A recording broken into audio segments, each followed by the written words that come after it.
तो बच्चों अब जो हमारा टॉपिक है वो है अर्ली एक्सपेरिमेंट्स। जी सर। जब हम फोटोसिंथेसिस प्रोसेस के बारे में बात करते हाँ जी हैं सर। तो हमें बहुत सारे साइंटिस्ट पढ़ने को मिलते हैं। बिल्कुल सर। अब एनसीईआरटी ने क्या किया है, उनमें से कुछ हमें साइंटिस्ट पढ़ाए हैं जो हमें इस टॉपिक को समझने में हेल्प करते हैं। उसी लिस्ट में जो सबसे पहला नाम है वो है जोसेफ प्रिस्टले का। हाँ। इन्होंने किया बेल जार एक्सपेरिमेंट। जी सर, इन्होंने क्या बहुत इंटरेस्टिंग सा हाँ एक्सपेरिमेंट बिल्कुल, बहुत अच्छा इंटरेस्टिंग था सर। इन्होंने काफी सारे उसके सीरीज ऑफ एक्सपेरिमेंट को परफॉर्म किया। उनमें सर इन्होंने क्या किया, देखिए बेल जार लिया इन्होंने। बेल जार मतलब कि एक कांच का पूरा कंटेनर है। उसके अंदर इन्होंने जलती हुई कैंडल को और माउस को रखा, बर्निंग कैंडल को, लिविंग माउस को रख दिया। अब बेल जार के अंदर रखने से क्या हुआ, बाहर का और अंदर का एनवायरमेंट बिल्कुल सेपरेट हो गया। ओके, बेल जार का मतलब मैं ये समझ लूं कि अंदर और बाहर के एनवायरनमेंट में कोई भी कांटेक्ट नहीं है। ओके। अब हुआ ऐसे कि सर जो कैंडल जल रही है जी, हमें ये बात तो पता है कि जो कैंडल जलने के लिए यहाँ पे ऑक्सीजन रिक्वायर्ड है। बिल्कुल सर, ऑक्सीजन होगी तभी कैंडल जलेगी। और माउस को भी सर हमें पता है लिविंग माउस है तो उसको रेस्पिरेशन के लिए ऑक्सीजन करेगा वो ऑक्सीजन को। अब उन्होंने ये ऑब्जर्व किया कि कुछ देर तो माउस जिंदा रहा, कैंडल जली, लेकिन थोड़ी देर बाद में चूहा मर गया और कैंडल भी सर बुझ गई। ओके, कैंडल बुझ गई मतलब अंदर अंधेरा हो गया, और अंधेरा हो गया तो चूहा डर गया। और हमने सुना है जो डर गया तो मर गया। जी बिल्कुल सर। देखिए एक्चुअली में हुआ क्या सर, यहाँ पे ऑक्सीजन जितनी भी थी वो जब कैंडल जली और माउस ने जैसे कंज्यूम की अपने रेस्पिरेशन में, तो ऑक्सीजन खत्म हो गई और उन्होंने एक्सेल की इन्होंने CO2। अब वहां के एटमॉस्फेयर में से ऑक्सीजन खत्म होने के बाद में से क्या हुआ, माउस वहां पे सफोकेट कर गया और मर गया। तो चूहा डर के नहीं मरा, मतलब सफोकेशन की वजह से मर गया अंदर, मतलब CO2 का लेवल हाई हो गया अंदर, और O2 उन्होंने कंज्यूम कर लिया। बिल्कुल सर, O2 कंज्यूम कर ली। जी सारी खत्म हो चुकी थी। हाँ जी। तो फिर अब इस चूहे को कैसे जिंदा रखा जाए सर?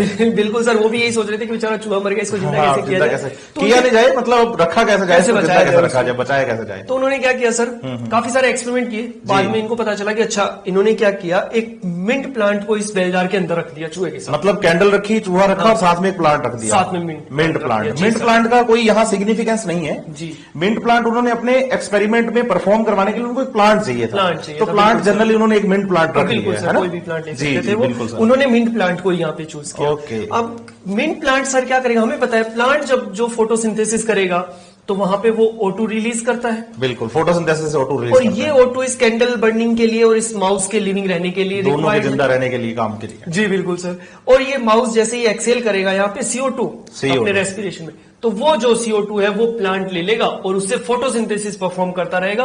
मतलब काफी टाइम तक इन्होंने इस सेटअप्स को ऑब्जर्व किया कि माउस भी जिंदा रह रहा है, कैंडल भी जल रही है और प्लांट भी इस एयर के अंदर अच्छे से ग्रोथ करता जा रहा है। क्या बात है, इसका मतलब अंदर सफोकेशन नहीं हुआ है प्लांट की वजह से। प्लांट अंदर लगातार ऑक्सीजन प्रोड्यूस करता जा रहा है। बिल्कुल, और चूहे को ऑक्सीजन मिलती जा रही है। बिल्कुल। इस बार उन्होंने चूहे को बचा लिया। हाँ, तो लंबे टाइम तक चूहा जिंदा रहा, मतलब ये है। तो इस एक्सपेरिमेंट से इन्होंने ये कंक्लूड किया। हाँ जी सर। 1770 में परफॉर्म की इन्होंने सीरीज ऑफ एक्सपेरिमेंट। जी। और इन्होंने हमें बताया role of the air for the growth of the plant. बिल्कुल, कि आप देखिए बेल जार के अंदर जितनी भी ऑक्सीजन थी वो बर्निंग कैंडल ने और माउस ने यूज कर ली, तो अंदर सफोकेशन हो गया। बिल्कुल सर। मतलब अंदर हो गई bad air. Bad air means है CO2 वाली एयर, है ना। अब क्या हुआ कि जो प्लांट्स आए उन्होंने फोटोसिंथेसिस किया तो अंदर प्रोड्यूस की उन्होंने ऑक्सीजन। तो मैं ऑक्सीजन को यहां मानता हूं गुड एयर। गुड एयर और बैड एयर टर्म इसलिए बोल रहे हैं क्योंकि जब ये एक्सपेरिमेंट परफॉर्म हो रहे थे तब ऑक्सीजन की डिस्कवरी नहीं हुई थी। बिल्कुल सर, है ना। तो ऑक्सीजन की डिस्कवरी नहीं हुई थी, तो उन्होंने कहा कि भाई बेल जार के अंदर का जो बैड एनवायरमेंट था उसे रिप्लेस कर दिया गुड एनवायरनमेंट से प्लांट ने। बिल्कुल सर। अब उनको ये प्रोसेस थोड़ी पता था कौन सा है, लेकिन आज हमें पता है कि वो प्रोसेस फोटोसिंथेसिस और वो bad air good air oxygen. हाँ, बैड एयर, बिल्कुल। बैड एयर मीन CO2 वाली और गुड एयर मतलब O2 वाली। यही कारण है कि फ्यूचर में 1774 में ऑक्सीजन की डिस्कवरी का जो क्रेडिट है वो भी जोसेफ प्रिस्टले सर को ही दिया गया, है ना। अब प्लांट्स जो हैं वो ग्रोथ करते हैं बैड एयर में, अच्छा, क्योंकि प्लांट को अपने फोटोसिंथेसिस के लिए CO2 की रिक्वायरमेंट है, और वो जब CO2 यूज करते हैं, फोटोसिंथेसिस करवाते हैं, तो O2 रिलीज भी करते हैं, है ना। तो अब इन्होंने इससे ये हाइपोथेसिस किया कि जो प्लांट्स है वो रिस्टोर कर रहे हैं एयर को, रिस्टोर कर रहे हैं, जिस एयर को बर्निंग कैंडल ने और माउस ने बिल्कुल सर हटा दिया था यहां से, उससे रिप्लेस कर दिया है प्लांट ने आके। तो प्लांट्स जो है वो गुड एयर का प्रोडक्शन करते हैं फोटोसिंथेसिस से। ये इनका एक्सपेरिमेंट का कंक्लूजन है कि जो प्लांट्स हैं वो गुड एयर प्रोड्यूस करते हैं फोटोसिंथेसिस के दौरान, और गुड एयर का मतलब यहाँ ऑक्सीजन वाली एयर से है। ऑक्सीजन वाले एयर से, जी जी जी बिल्कुल सर, बिल्कुल। इसी सर आगे कंटिन्यू में अपन चलते हैं और दूसरे साइंटिस्ट सर के बारे में बात करते हैं, जो है जॉन इंजन हाउस सर। इन्होंने भी सर क्या किया, सेम ही सेटअप लिया प्रिस्ले सर जैसा ही, बस इनके सेटअप में ये डिफरेंस था कि इन्होंने यहाँ पे कैंडल को नहीं रखा। मतलब बेल जार लिया, दो अलग अलग बेल जार लिए, जिनमें प्लांट्स को रखा और माउस को रखा। ओके। माउस जिंदा ही था सर पहले, दोनों जिंदा थे। जी सर। अब इन्होंने क्या किया, इस एक सेटअप को तो रखा सर प्रेजेंस ऑफ लाइट में, और दूसरे को इन्होंने रखा एब्सेंस ऑफ लाइट में, मतलब एक डार्क में रखा है और एक लाइट में रखा है, और दोनों बेल जार में एक एक प्लांट और एक एक चूहा रखा गया। बिल्कुल सर, इन्होंने इस बार कैंडल को यूज नहीं किया। अब हुआ ऐसे कि जैसे उन्होंने देखा कि जो बेल जार उनका लाइट में रखा हुआ था, जी वहां पे तो माउस जिंदा रहा, लेकिन डार्क वाले के अंदर चूहा मर गया। अब फिर यही बात नहीं है कि डर क्यों मरा है सर, एक्चुअली में हुआ ऐसे कि प्लांट जो हमारा ये जो प्लांट रखा हुआ था, ये फोटोसिंथेसिस कर रहा था। हाँ जी, और हमें पता है कि फोटोसिंथेसिस की प्रोसेस में ऑक्सीजन रिलीज करता है, और माउस को वही ऑक्सीजन रेस्पिरेशन के लिए चाहिए, और उसने वो O2 कंज्यूम की, और इसने CO2 एक्सेल की, और जो CO2 एक्सेल माउस ने जो रेस्पिरेशन से CO2 निकाली, जी बिल्कुल सर, वो प्लांट को फोटोसिंथेसिस के लिए चाहिए थी। अब तो ये दोनों की एक दूसरे की रिक्वायरमेंट फुलफिल कर रहे हैं। बिल्कुल सर, एक दूसरे वो उसको CO2 दे रहा है और बदले में उससे O2 ले रहा है। बिल्कुल सर। अब अमेजिंग फैक्ट ये निकला कि अगर ये दोनों एक दूसरे की रिक्वायरमेंट को फुलफिल करें तो यहाँ क्या हो गया, तो यहाँ पे रोल आया सर लाइट का। उन्होंने जैन इंजन हाउस सर ने ये भी बताया कि प्लांट और ये माउस जो है, ये दोनों तभी एक्सचेंज कर पाएंगे जब वहां पे लाइट प्रेजेंट होगी। इसका मतलब उनका फोटोसिंथेसिस में लाइट का इन्वॉल्वमेंट बताने में बहुत बड़ा रोल है। मतलब ये कि जो जोसेफ प्रिस्ले ने कहा कि जो प्लांट्स हैं वो गुड एयर प्रोड्यूस करते हैं, तो जैन इंजन हाउस ने उनको समझाया कि भाई प्लांट करते तो हैं प्रोड्यूस, लेकिन करेंगे लाइट की प्रेजेंस में। तो मतलब इन्होंने इंपोर्टेंस ऑफ लाइट को समझाया है। क्या बात है सर। साथ ही साथ एनसीईआरटी जब हम पढ़ते हैं बच्चे, तो एनसीईआरटी में इस लाइट के इंपोर्टेंस के साथ साथ एक elegant experiment of Jain engine house साथ में आपको गिवन है। उन्होंने क्या किया कि एक बीकर लिया, इस बीकर में एक एक्वेटिक प्लांट, जी sir, aquatic plant for example, जैसे मैं एग्जांपल लेता हूं कि हाइड्रिला, है ना, इस प्लांट को लिया, इसके ऊपर उल्टा करके रखा एक फनल को, और उसके ऊपर लगा दी एक टेस्ट ट्यूब। अब इस पूरे सेटअप को जब उन्होंने लाइट की प्रेजेंस में रखा, इस प्लांट पर क्या गिरेगी, लाइट गिरेगी, तो ये क्या करेगा, फोटोसिंथेसिस करेगा। फोटोसिंथेसिस से प्रोड्यूस क्या करता है, ऑक्सीजन। बिल्कुल सर। तो यहां से उनको बबल्स निकलते हुए दिखे। हाँ जी सर। और फ्यूचर में जब इन बबल्स की स्टडी की गई तो पता चला कि ये बबल्स तो ऑक्सीजन के बबल्स हैं। तो इसका मतलब ये जो बबल्स आपको दिख रहे हैं ग्रीन पार्ट के आसपास, ये बबल्स लाइट की प्रेजेंस में प्रोड्यूस हुए और ये ऑक्सीजन है। तो इन्होंने कंक्लूड एक तो ये किया कि भाई फोटोसिंथेसिस में ग्रीन प्लांट्स ऑक्सीजन प्रोड्यूस करते हैं लाइट की प्रेजेंस में, लेकिन लाइट की प्रेजेंस में ये ऑक्सीजन वाले जो बबल्स हैं ये सिर्फ उनको ग्रीन पार्ट में ही दिखाई दिए। मींस ऑक्सीजन का प्रोडक्शन ग्रीन पार्ट ही करता है। तो दो बातें बहुत अच्छी कंक्लूड हो गई यहाँ पर, एक तो लाइट की इंपोर्टेंस और साथ ही साथ की जो लाइट की प्रेजेंस में ग्रीन पार्ट है प्लांट का, वो ऑक्सीजन को प्रोड्यूस करेगा, वो फोटोसिंथेसिस करके ऑक्सीजन। तो ये तो हुआ bell jar experiment Joseph Priestley और जैन इंजन हाउस का।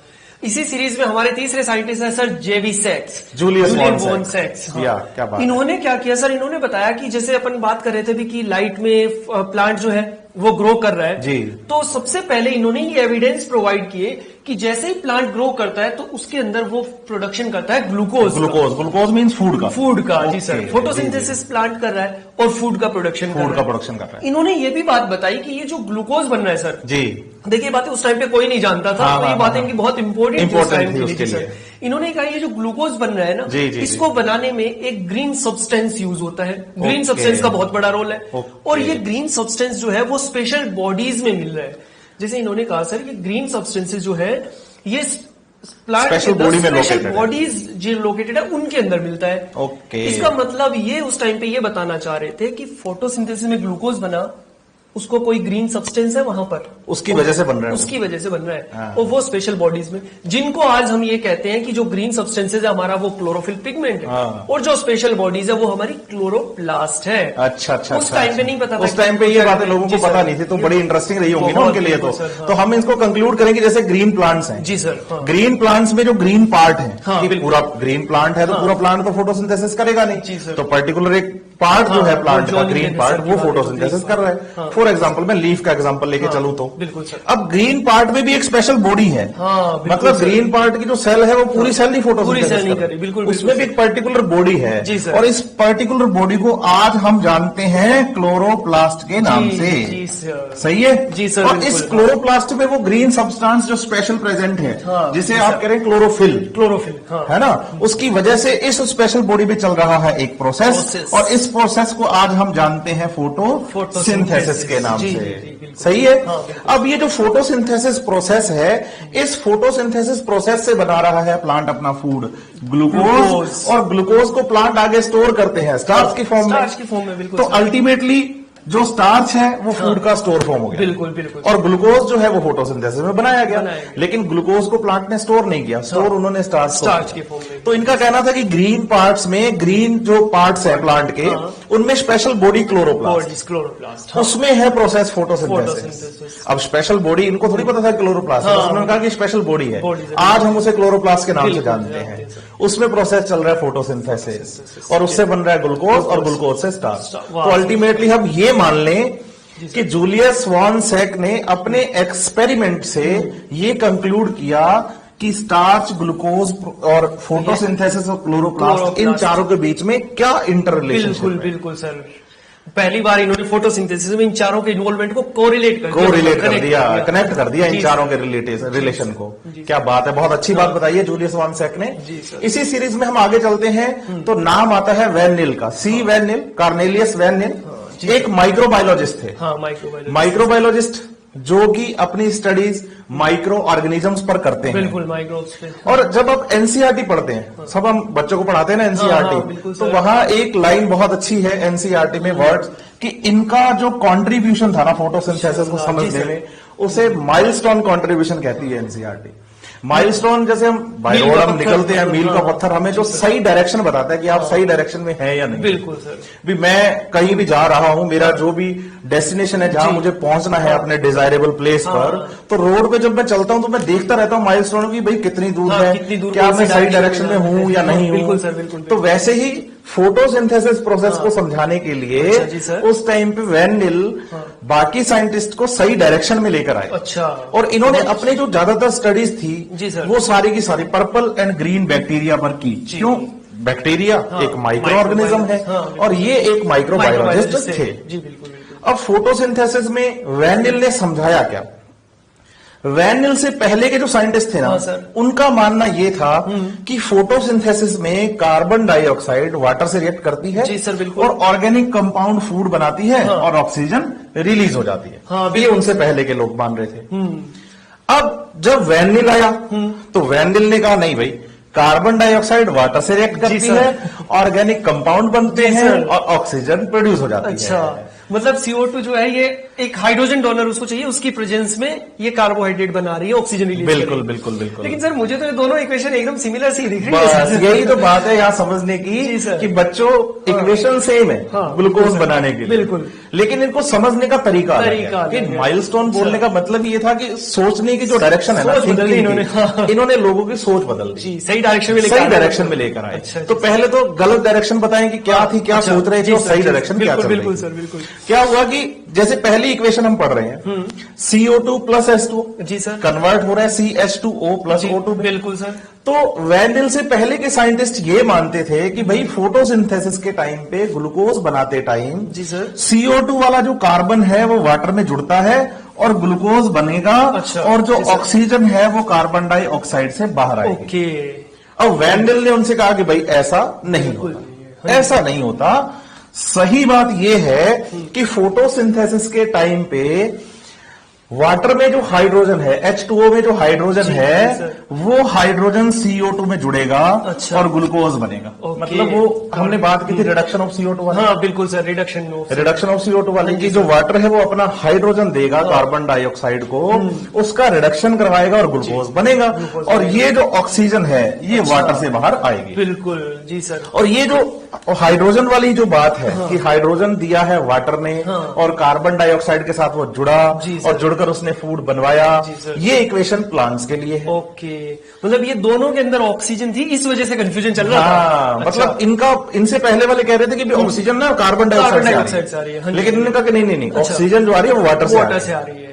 बहुत शानदार बात। इन्होंने अपने जो एक्सपेरिमेंट्स थे वो प्लांट सेल पे तो परफॉर्म किए, बिल्कुल, क्योंकि हम पहले कह रहे हैं कि ये तो एक माइक्रोबायोलॉजिस्ट थे। कार्नेलियस वैनियल तो एक माइक्रोबायोलॉजिस्ट।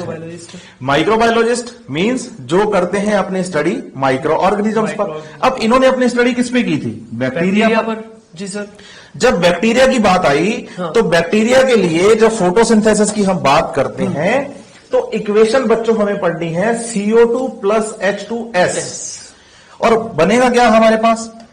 ग्लूकोज, और साथ में निकलेगी सल्फर, क्योंकि आपने H2S यूज किया है, H2O यूज नहीं किया। और ये जो इक्वेशन थी ये बैक्टीरिया की थी। अच्छा जी सर। तो हमें चाहिए क्या? हमें चाहिए हाइड्रोजन डोनर। बिल्कुल, इसका मतलब यहाँ पे चाहे H2S हो, चाहे H2SO हो, चाहे H2A हो, कोई फर्क नहीं पड़ता, हमें तो हाइड्रोजन डोनर। हमें तो हाइड्रोजन से मतलब है। वैनिल का कहना है कि भाई रिडक्शन करवाना है तो हाइड्रोजन चाहिए।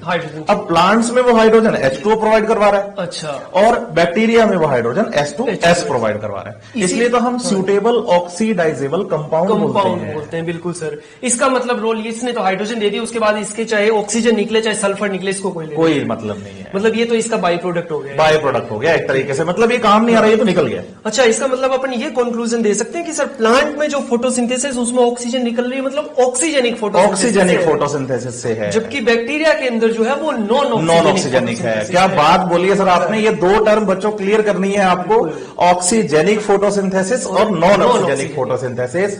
ऑक्सीजेनिक जो ऑक्सीजन प्रोड्यूस करते हैं और नॉन ऑक्सीजेनिक जो ऑक्सीजन प्रोड्यूस नहीं करते। तो बैक्टीरिया फोटोसिंथेसिस करता है लेकिन ऑक्सीजेनिक नहीं है, और प्लांट्स करते हैं। प्लांट्स बिल्कुल करते हैं। और नीट के अंदर ये क्वेश्चन भी तो आया था अभी रिसेंट में सर, 2018 में। बिल्कुल सर, बिल्कुल सही बात पकड़ी आपने। उसमें क्वेश्चन था सर कि which of the following performs non oxygenic photosynthesis. Non oxygenic photosynthesis. और सर ऑप्शंस थे जैसे अपने ये ग्रीन सल्फर बैक्टीरिया, उसके बाद में नॉस्टॉक और साइकस, कारा। जी सर, ये अब यहाँ बात क्लियर कर लें हम एक, कि जो ग्रीन सल्फर बैक्टीरिया है, बैक्टीरिया तो H2S यूज करेगा। बिल्कुल सर। तो ये तो ऑक्सीजेनिक है ही नहीं, तो नॉन ऑक्सीजेनिक। ये आंसर बिल्कुल। अब ये आंसर गया, लेकिन बाकी तीन बातें भी हैं। जी सर। अब नॉन-स्टॉक है, नॉन-स्टॉक साइनोबैक्टीरिया है, इसे ब्लू ग्रीन एल्गी कहते हैं। बच्चा यहाँ कहता है सर साइनोबैक्टीरिया है, तो मोनेरा का ही मेंबर है। बिल्कुल, लेकिन हमें ये समझना है कि साइनोबैक्टीरिया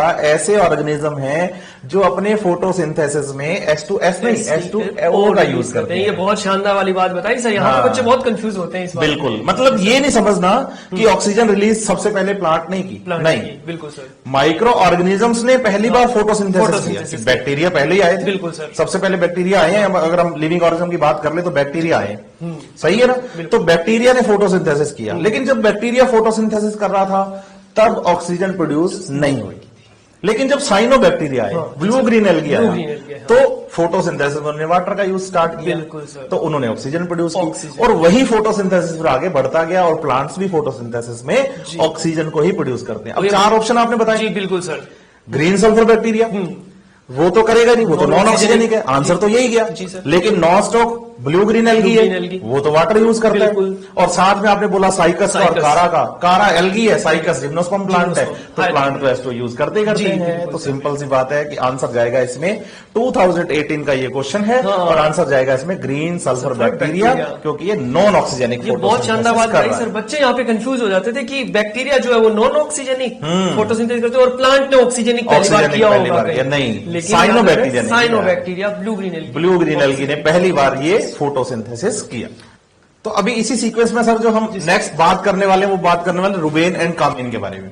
जी सर। देखिए ये नाम एनसीईआरटी में तो नहीं है, लेकिन इन्होंने जो टेक्निक यूज की थी ना, उस टेक्निक का नाम जरूर एनसीईआरटी में लिखा गया कि वैनिल ने बताया कि जो ऑक्सीजन है वो वाटर से रिलीज होती है। जी सर। अब उसे प्रूव किसने किया? रुबेन और कामिन ने। कैसे किया? रेडियो आइसोटॉप टेक्निक का यूज करते हुए। बिल्कुल सर। अब शोर इसका चल रहा था, ऑक्सीजन का भी। ऑक्सीजन पहले वाले कह रहे हैं कि भाई CO2 से निकल रही है, हाँ, और वैन कह रहे हैं नहीं वाटर से निकल रही है। तो इन्होंने क्या किया कि अपने एक्सपेरिमेंट में कंक्लूजन्स को निकालने के लिए जो ऑक्सीजन थी ना वो रेडियो एक्टिव ले ली। Radio oxygen O18। जी सर। जैसे हम जनरल ऑक्सीजन बात करते हैं तो O16 होती है ना, O16 होती है। तो इन्होंने क्या रेडियो एक्टिव ऑक्सीजन ली O18, क्योंकि बात चल रही थी ऑक्सीजन को लेकर। तो ये फोटोसिंथेसिस की इक्वेशन है। पूरी फोटोसिंथेसिस की इक्वेशन में जब हम ग्लूकोज की बात करते हैं तो हम 6 CO2 मॉलिक्यूल्स को यूज करते हैं। बिल्कुल सर। 12 वाटर मॉलिक्यूल्स को यूज करते हैं। एक मॉलिक्यूल ग्लूकोज का बनता है, वाटर के 6 मॉलिक्यूल बनते हैं, और साथ में ऑक्सीजन रिलीज होती है जो कि एटमॉस्फेयर में चली जाती है। अब इन्होंने क्या किया, इस इक्वेशन में जो ऑक्सीजन थी वो ऑक्सीजन ली O18। जी सर। अब इन्होंने कहा कि अगर ये ऑक्सीजन ग्लूकोज में आ गई तो वैन डेल से पहले वाले से। बिल्कुल सर। हाँ, क्योंकि वो ये कह रहे थे बिल्कुल CO2 का जो ऑक्सीजन है, तो CO2 ऑक्सीजन से जो आ रही है, तो ऑक्सीजन CO2 से आ रही है। जी सर बिल्कुल। तो अगर ये ऑक्सीजन आपको ग्लूकोज में मिलती, हाँ, तो वैन डेल से पहले वाले सही होते। बिल्कुल सर। और अगर ये ऑक्सीजन बाहर निकलने वाली हुई तो फिर वैन डेल सही हुआ। और हुआ भी यही कि जो ऑक्सीजन बाहर निकली थी ना वो O18 थी। O18 radio isotopic, radio active isotope था उसका। जी सर। तो उन्होंने कंक्लूड किया कि भाई वैन डेल बिल्कुल सही है, जो ऑक्सीजन रिलीज हो रही है ना फोटोसिंथेसिस में वो वाटर से आ रही है, ना कि CO2 से।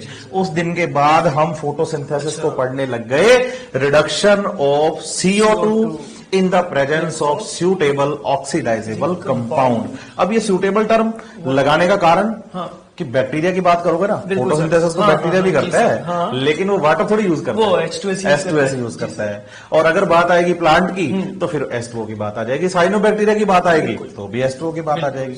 तो ये बातें तो हुई अर्ली एक्सपेरिमेंट्स के बारे में सर।